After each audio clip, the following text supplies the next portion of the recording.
Alright lads, welcome back to the Cop Logic channel. I think I should ask, are we all doing okay? Are we all surviving? It's not been a great week for Liverpool Football Club or its fans. There's been pretty much radio silence the whole week. I'm getting a bit nervy because we've got the Premier League restarting in about a week's time and we've got no defensive midfielder, so we're kind of struggling a little bit.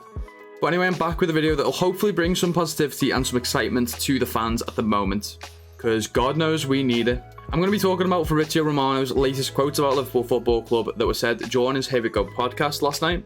There's mainly three topics that we can talk about here, but I'll go into the quotes now. I'm not sure in what order these quotes came out in, but I'm going to start with the most positive one. Normally I'd leave that for the end, but I think we all need something a bit exciting to make us happier again.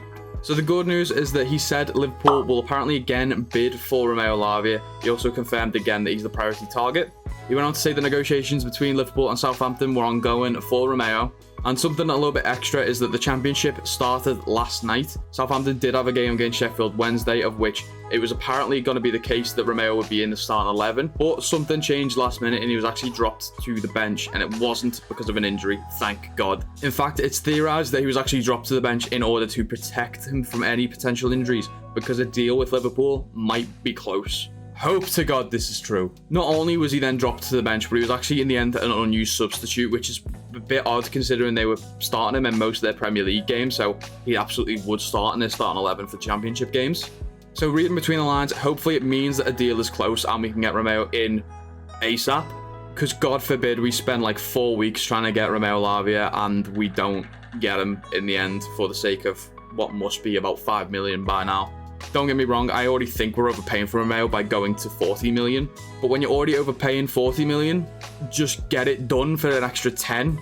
We've just earned an unexpected 52 million from Fabinho and Jordan Henderson, so we can't be picky about like 10 million. You're already overpaying, just slap the rest of it down, John. Southampton aren't gonna compromise. Regardless of whether or not Roméo wants us or not, they will stick with their 50 million. Roll your sleeves up and get it done. Thanks. Anyway, the next quote I'm going to read actually sort of links to Lavia in some way. It's actually about André at Fluminense. So Fabrizio said, Fluminense absolutely do not want to sell André in the summer transfer window. I think we all already knew that, but I think personally this was a bit of a smokescreen by Liverpool to try and reduce Southampton's valuation of Lavia. And I actually don't think it was a choice between Roméo Lavia or André. I actually think it was meant to be both. I kind of think that for a few reasons, to be honest. We obviously lost Fabinho, who was our starting DM, and Jordan Henderson, who was probably going to have that rotating DM option from the bench. And they're both gone now, so we've got no current DM, save for Bajcetic, who's still too young, obviously.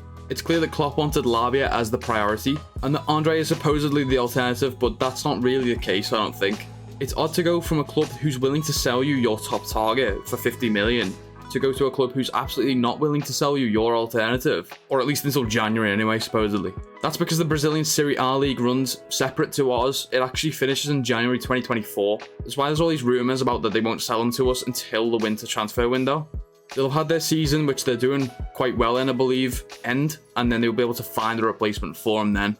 He does have a release clause, but I don't think we're actually going to pay it. I think the plan is to get Lavia in now, rotate him a bit with Bajcetic, Thiago, possibly, maybe even Curtis Jones.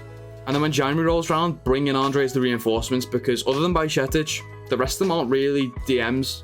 And I hope I'm right, because I could see that being a plan. We basically just wanted to try and trick Southampton, but I think it was too dumb of a plan, and you can see through it immediately. It basically like saying, yeah, I know you said you won't, but if you don't reduce your valuation of this player, we will start the season with no DM, having wasted 4 weeks trying to get him, to go for a target whose club doesn't want to sell him to us until January. Southampton would be like, yeah, I don't care, go for it. And then we'd just be like, oh, well, that's not how it was supposed to go. So, to tell a long story short, I think it was meant to be both of them. Lavia first, up until January, bring in André's reinforcements. Anyway, on to the next quote from Fabrizio. It's actually in regards to our centre-back search, this one.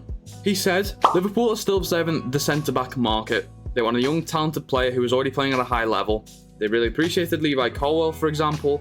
It's not easy to find these kind of players with 3 weeks left in the transfer window. Now, this one is a bit of a mixed bag for me.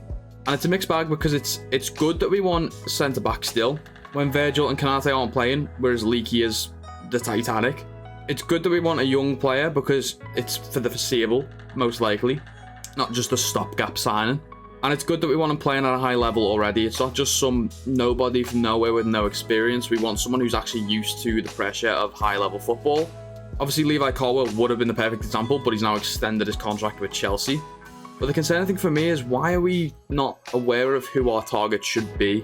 Why are we trying to find this player with 3 weeks left in the transfer window? Have we not got a list somewhere of targets that we've been watching? I can name you two right off the back. Gonçalo Inacio from Sporting, who's got a release clause, who we could probably get fairly cheap-ish.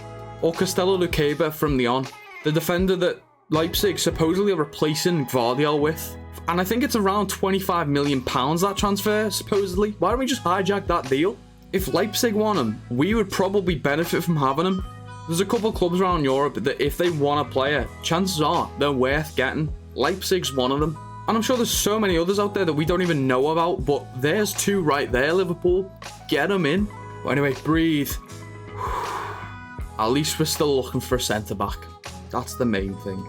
Anyway, the last quote I'm going to read out from Fabrizio was that it could be a busy end to the transfer window for Liverpool with 2, possibly 3 signings. Again, promising, because it still means we're going to try and get some business done before the month ends. You'd hope Lavia is one of them, you'd hope a centre-back is another one, but with my theory about André being maybe a January signing, that might be the 2 or 3. We might try and agree for André now and then get him in January, or we might even just try and jib him off completely and get some other DM in, as well as Lavia, and maybe hopefully a centre-back.